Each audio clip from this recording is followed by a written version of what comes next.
Welcome back to Veterans of the North, empowering all who served. I'm your host, Trent Dilks, and joining me now is Rich Batcho. Rich, I heard you just got back from the golf clinic in lovely Iowa. Is that right? Yeah, it's first time volunteering to go down to that event. I wasn't a big fan of golf until this event, Okay. so it was pretty changing, helping those guys out, and also inspired me. So Down there for a week, is that yeah, right? About a week? we were there for the week. Yeah. All right. And then you served as a volunteer. Yeah, I was a golf buddy for a guy from North Carolina, Okay. and we had a pretty good week. So what was that experience like? What did you witness firsthand? Your first opportunity to maybe, well, you said you weren't a golfer. Yep. So to access the outdoors in this way, to watch other people who may or may not have been golfers kind of access the outdoors in this way, what was your experience like? Well, it's an event that it shows that anybody can do something if they try. Yeah. So A lot of different people, a lot of different veterans, varying levels of disability. yes.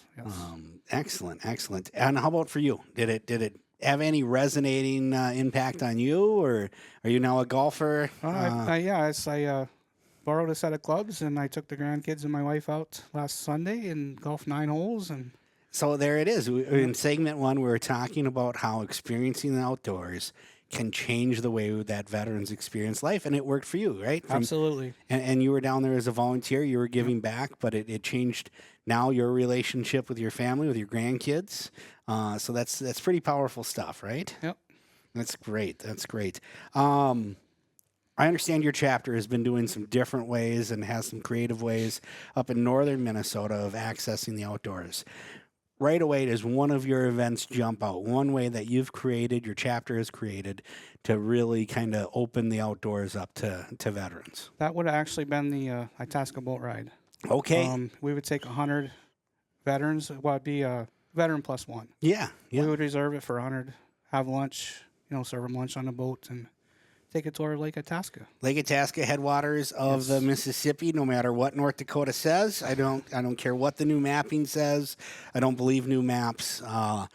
So that sounds great. So you'd get them out there a day on the water and get them lunch. And what was that experience like as you watched I imagine with 100, that was not just your chapter. That was veterans from the surrounding area. What was it like to see that? What did you notice? A lot of camaraderie came back. People talking to strangers, basically. Okay. Yep. And then, they'd break out their cameras, and then they'd exchange pictures and send them to each other. And that's great. And I got to think that that's because of the shared experience, right? They knew they were surrounded by veterans. Yep. If I get onto a boat, I'm one and I've got 99 strangers, I probably don't talk to them. Right, I probably look out. I enjoy Lake Itasca is beautiful. I went muzzle loading up there a couple years ago. I've been up there when it wasn't frozen. It's beautiful, but I probably don't just start to engage. Interesting is what you said when you got 100 veterans or 50 veterans plus one, whatever the numbers work out to. Strangers start to talk, right? yes. You start to see that interaction, and that's something that. I don't know that we find elsewhere. I don't know, even if it was from a company or something like that, you probably, if they're all remote and didn't know each other before coming in, they probably stand there quiet. So I think that perfectly illustrates the power of the outdoors. As you're thinking about other things, other events that you've done, what comes to mind next? I think next would be our Lake Superior fishing trips. We take 16 veterans. Okay. On a guided fishing trip, Lake Superior. We had a 92-year-old veteran accompany us last year. Okay. He actually ended up skipping a chemo appointment, called it the fishing trip of a lifetime. When we got back, he sent me a thank you note in the mail. It was typed on a typewriter. Okay, excellent. 92-year-old fishing trip of a lifetime. That reminds me actually of, I had never heard of the DAV.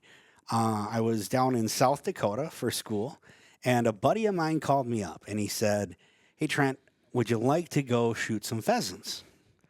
And I said, "Well, I don't know." He's like, "Well, it's free, and you're guaranteed to get some pheasants to shoot at." And I was like, "Well, in that case, yes, I would."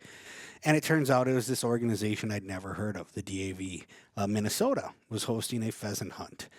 And so I went up to by St. Cloud there, and I, get surrounded by these veterans. I'd never been in a veteran event before or anything like that, so I wasn't sure what to expect. And they have this track chair, and there's a World War II veteran using a track chair to go out, and it's one of these pheasant farm hunts, a European one, where they come up from the trees, and they're impossible to shoot because they're going 100 miles per hour. And so at least they're impossible for me to shoot. And there's this World War II veteran. He thought it was over. He did not think he would ever be hunting again. He had lost his mobility. He had lost a lot of his strength, right? He was suffering from different things. Some as a result of service, some as a result of his advanced age.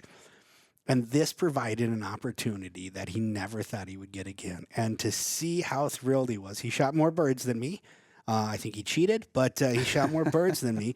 And he just had a blast. And that was my introduction, the access point. So it sounds like you had a kind of a similar experience with this World War II, or with this 92-year-old veteran. Similar, yes. And then also our goose hunt. We do a goose hunt in pit properties. Okay. That's a 2-day hunt, guided hunt. And it's the same. We've had people come for the first time ever goose hunting. Yeah, find a new way to experience the outdoors. Yeah. That's great. That's great. I think you had mentioned before that there was at one point a canoe trip as well. Yeah, we used to do a canoe trip in the local river. We kind of cut that out of we didn't want to overstep some of the stuff the department does. Yeah, yeah. So I think that's a great way to do it too. Yeah. We see a different subset of veterans that come out for the boat ride or for the canoe trip or things like that. And so I'm sure you probably saw kind of a similar experience that way. 3 years ago, we purchased an Ice Castle fish house. Okay. All right. And, so roughing it. Yeah. It's an RV edition. In the summertime, we park it at an RV park, Big Pines Resort in Park Rapids. Okay. And it's open to all veterans, family members. This year, it's been used 38 days by 15 different veterans. Excellent. That's what you like to see. Yep. You like to see a lot of different people utilizing these things. You don't want your frequent flyers, right? Correct. It's okay if you come back for a couple or if you find ways to volunteer, but that's great. When I look at, there are so many outdoor programs right now, and it's not that that's a bad thing, but one of the things I think you really have to look at is how many unique veterans are you serving, right? How many times are you serving a new veteran and providing these opportunities? Correct, yep. And that's one of the things we do, though, is we offer to the chapter members first. Yep. And then it goes out to any veteran. Okay, excellent. And as you guys talked about in segment 1, we've gained membership, quite a few members, actually, and we don't push it either. They approach us after the event. Yeah, yeah. So, show them who you are. Yep. Show them what you do, and they're going to want to be a member of your organization. Yep. Give them a sales pitch, or even worse, some of the organizations out there, they guilt trip. Yeah. Right? You are somehow doing something wrong if you're not a member of that organization, right? It's for some reason it's your obligation to join up, and if you're not, then you're essentially robbing other veterans, and I've never liked that. I think it's a terrible way to recruit, and so show them who you are. Correct. And let them come in and want to be a part of it. So then after the summer, the fish house will go out to Leech Lake. Okay. I believe this year we're looking at Horseshoe Bay. All right. Good fishing there? Or? Yeah. Yep. And what we'll do is we'll go out and we'll drill the holes, turn the heat on, and turn them loose. Let them fish as long as they want. Absolutely terrific. Yeah. Absolutely. So that's, as you've done this, it's several years now, right? Your chapter has been involved in this. What have you seen? Other impacts? So you talked about you've gained members without soliciting, without, strings attached.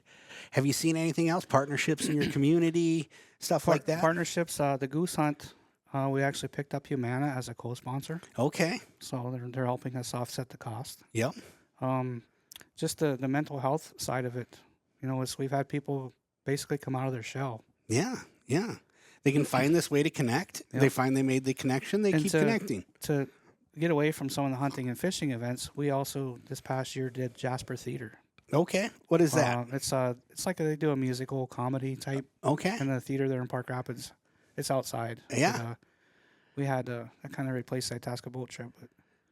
But all right. It was a good time. I seen people laugh that they probably haven't laughed like that in years. Yeah, so. Absolutely. And I think going back to the local partnerships and some of the kind of tertiary impacts that this has is something that I think a lot of, not just DAV chapters, a lot of organizations can learn a lesson there. And I think the lesson is if you do something, people will want to join you. Yes. If you do something, people will want to support you. And the more you do, the more, things like Humana, things like local companies will say, oh, you know what? They're doing something. Far too often, I think it's kind of the chicken or the egg. Do I have to find supporters before I can start? If you can find a way to start to build that momentum, you're going to find that more and more people want to join, more want to support you, donations, things like that. Yep. It's going to snowball, right? Yep. You're seeing that up there in your chapter? Oh, yeah. Yep.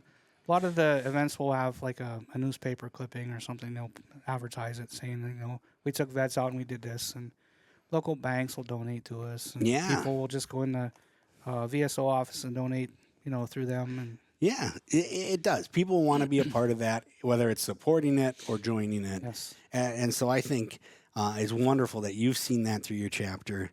I love local newspapers. I actually stole a little bit of that from my post from Glacier National Park. I remember my hometown newspaper.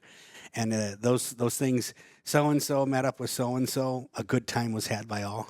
And that was all of those clothes. It'd be like the Johnsons played canasta with the Whiteheads. A good time was had by all. So I think it's a great way. And it's a good reminder. I don't think it's selfish. I don't think it's improper to get the story out there when you're doing these types of things, right? Yep. I mean, it's how other veterans find out about it. Yep.